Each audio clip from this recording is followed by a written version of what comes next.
혹시 사장님, 회사 돈인데 개인적으로 좀 쓰신 적 있으세요? 뭐 많은 중소기업에서 이 정도는 괜찮겠지 하고 그냥 넘어가는 일들이잖아요. 근데 사실 그게 회사의 운명을 위협하는 진짜 세금 폭탄의 시작일 수가 있습니다. 이번 시간에는 바로 이 문제, 가지급금이라는 숨겨진 시한폭탄의 정체를 한번 낱낱이 파헤쳐 보겠습니다. 한 세무 전문가가 남긴 말인데요. 오늘 다룰 주제가 얼마나 심각한지를 딱 보여주는 문장이죠. 가지급금은 그냥 회계상 작은 실수가 아니라 회사를 통째로 무너뜨릴 수 있는 치명적인 암과 같다는 아주 강력한 경고입니다. 아니, 근데 이렇게 생소한 회계 용어가 어떻게 뉴스 헤드라인까지 장식하게 됐을까요? 얼마 전에 있었던 한 유명인의 떠들썩했던 스캔들, 그 안에 숨겨진 교훈부터 한번 살펴보시죠.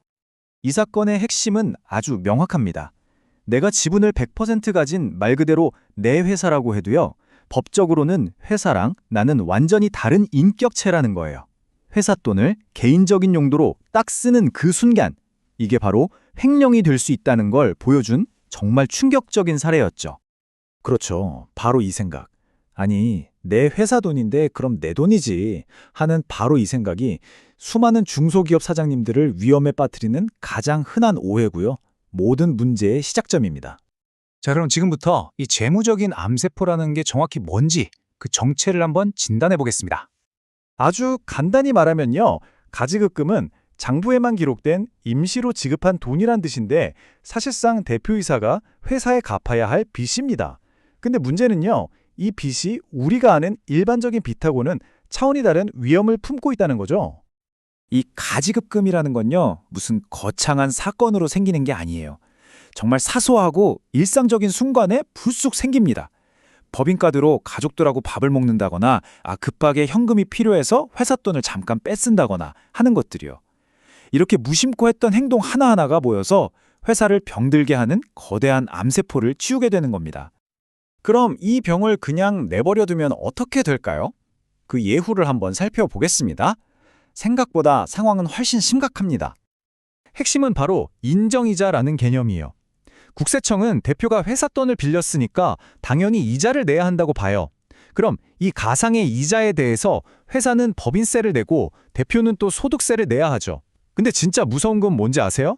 이 이자마저도 다음 해에는 가지급금 원금에 더해져 버립니다. 세금 폭탄이 복리로 계속 불어나는 그야말로 악순환의 늪에 빠지게 되는 거죠. 자, 여기 보세요. 처음에는 1억 원이었던 가지급금이 이 복리 효과 때문에 시간이 지날수록 어떻게 눈덩이처럼 불어나는지 정말 명확하게 보이죠. 이건 그냥 빚이 아니에요. 스스로 몸집을 불리면서 회사를 조용히 잠식하는 괴물이나 다름없습니다. 그리고 이 모든 문제의 종착역 바로 이겁니다. 나중에 회사를 폐업하거나 청산할 때 그때까지 남아있는 가지급금 전액이 대표이사의 상여금, 그러니까 보너스로 처리된다는 거예요. 만약 수억 원의 가지급금이 남아있다면 그 금액의 전체에 대해서 소득세 폭탄을 맞는 최악의 시나리오가 펼쳐지는 겁니다. 정말 끔찍하죠. 자, 이제 문제의 심각성은 충분히 아셨을 겁니다. 그럼 어떻게 이 병을 예방할 수 있을까요? 이제 그 해법으로 한번 넘어가 보겠습니다. 예방은요, 딱 이 세 가지 원칙만 기억하시면 됩니다. 첫째, 모든 돈의 움직임에는 꼬리표, 즉 증빙을 달아주세요. 둘째, 우리 회사 정관에 혹시 잠자고 있는 배당이나 상여금 규정이 있는지 한번 깨워서 합법적인 자금 인출 통로로 활용하는 겁니다. 그리고 마지막으로 정말 어쩔 수 없이 돈을 빌려야 한다면 마치 친한 친구한테 빌리는 것처럼 차용증을 명확하게 작성해두는 거죠. 이게 최선의 방어책입니다. 하지만 이미 병이 좀 깊어졌다면 어떻게 해야 할까요? 예방을 넘어서서 적극적인 치료, 말하자면 외과적 수술이 필요한 경우의 해결책들을 살펴보겠습니다. 물론 가장 확실하고 깔끔한 방법은 대표이사가 개인 돈으로 가지급금을 갚는 거죠. 근데 애초에 그럴 여유가 있었다면 가지급금이 생기지도 않았을 가능성이 높잖아요. 그래서 전문가들은 좀 더 복잡한 전략들을 사용하게 됩니다. 전문가들이 쓰는 대표적인 수술법 두 가지가 있습니다. 왼쪽에 있는 배우자 증여 후 소각은 가장 널리 알려진 방법이지만 세법상 여러 제약이 따르는 좀 까다로운 방법이고요. 반면에 오른쪽의 액면가 소각은 자본금이 큰 특정 회사에 한해서는 증여 절차 없이 훨씬 빠르고 간단하게 문제를 해결할 수 있는 일종의 전문 시술이라고 할 수 있습니다. 하지만 이거 하나는 꼭 명심하셔야 합니다. 이런 고도의 전략들은 굉장히 복잡하고 위험해요. 주식 가치 평가를 잘못하거나 절차상 작은 실수 하나 때문에 모든 계획이 물거품이 되고 오히려 더 큰 세금 문제로 이어질 수 있거든요. 그래서 반드시 전문가의 설계와 관리가 필요합니다. 자, 마지막으로 이 모든 논쟁의 종지부를 찍는 국세청과의 실제 법정 다툼에서 우리가 얻을 수 있는 가장 중요한 교훈을 한번 살펴보겠습니다. 최근 법원 판례들을 쭉 분석해보면요. 정말 놀랍도록 일관된 패턴이 보입니다. 국세청이 이기고 지는 걸 가른 유일한 차이는 바로 돈의 최종 행방이었어요.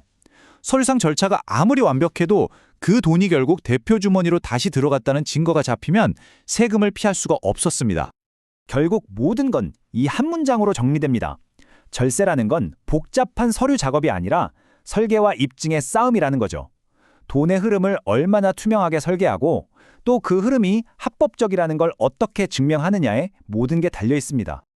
이 질문을 마지막으로 남기겠습니다. 국세청은 사장님의 자금 흐름을 다 들여다볼 수 있습니다. 과연 사장님의 돈길은 깨끗하십니까? 오늘 살펴본 내용들이 대표님의 회사를 다시 한번 점검하고 잠재된 위험에 미리 대비하는 계기가 되기를 바랍니다.